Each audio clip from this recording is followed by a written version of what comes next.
आओ आओ बौआ आओ आओ कनिया हे कनिया भए आयल अहाँके या झोरा सब लऽ कऽ अयलनि तिला संक्रांतिके मुरही चुड़लाइ सब चीज लऽ कऽ आउ बौआ आउ आउ कहाँ गेलियै।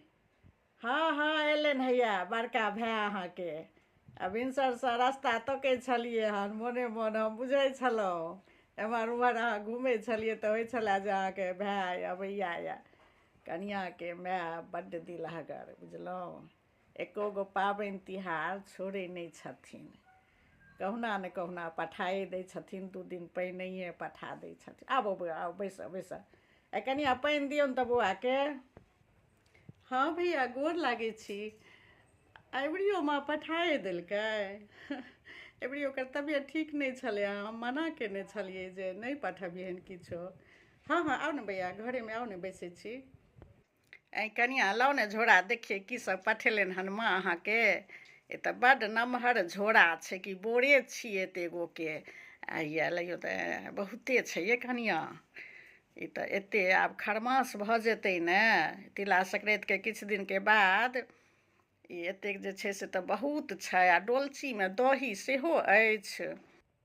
हाँ माँ दही तऽ डोलचीमे छै, कहलियनि कि इएह डोलचीके दही राखि दै छियै सरिया कऽ आ दाइके जे पठेथिन ने इएह दही पठा दिहथिन किया तऽ अपना घरमे मटकुरीमे पौरलियै हन। हाँ हाँ तऽ मटकुरीवला फेर कहीं फूटे भाঙैके डर रहतै तऽ इएह डोलची दाइके पठा दै छियै। आ इएह बोरामे जे छै ने झो बड़का ई तऽ बहुते लऽ आनलकै माये। तिला संक्रांतिके किछु दिनके बाद खरमास पड़ि जाइ छै ने तऽ खराब भऽ जेतै तऽ दाइके घरमे तऽ नमहर छथिन परिवार ने। हाँ कनि घरोवलासँ फेट फाटि दै छियै आ अपनोवला से थोड़े एहिमे दऽ कऽ आ एहिमे माँओवला हम थोड़े निकालि लै छियै आ इएह बोरा दाइके पठा देथुन।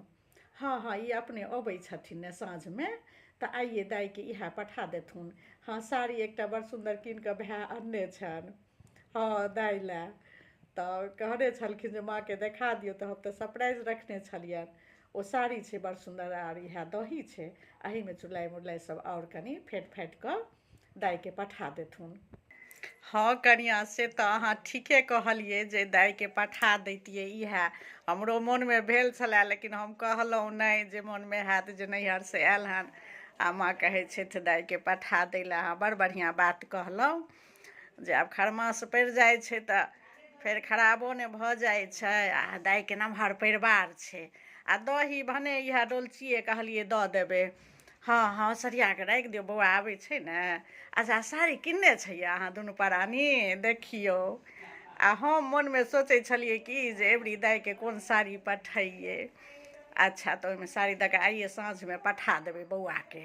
कोन आधा घंटा लगै छै चलि जेतै, 2 दिन पहिने जेतै धियापुताके 2 दिन पहिनेसँ खेतै पीतै। हाँ बौआ घरमे अहाँके भाय बैसल छै जइयौ ने चाय ताय दऽ अबियौन गने।